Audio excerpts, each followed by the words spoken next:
Nakakasakit, nakakagulat ang bigat ng balita sa loob. May isang issue sa gitna ng Senado at lahat kami napapatingin. Hindi man buo ang aming nalalaman, may mga tanong na di mapawi. Pero ang sabi niya, tulungan sana dahil may ipinaglalaban siya.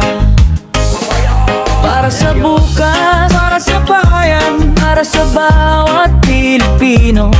Kung may katotohanan, iharap na ngayon para malinaw ang lahat.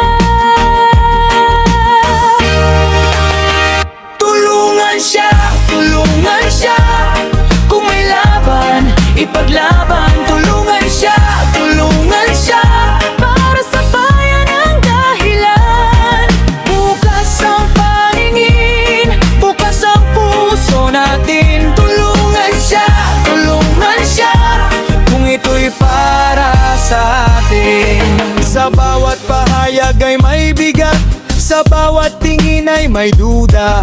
Ngunit ang iniwan niyang salita ay para raw sa kinabukasan. Kung ang puso niya'y para sa tao, kung ang hangad niya'y pag-asa, kailangang marinig ang bawat panig at kailangang umusad ang usapan.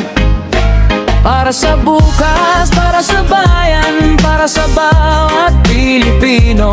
Kung may katotohanan, iharap na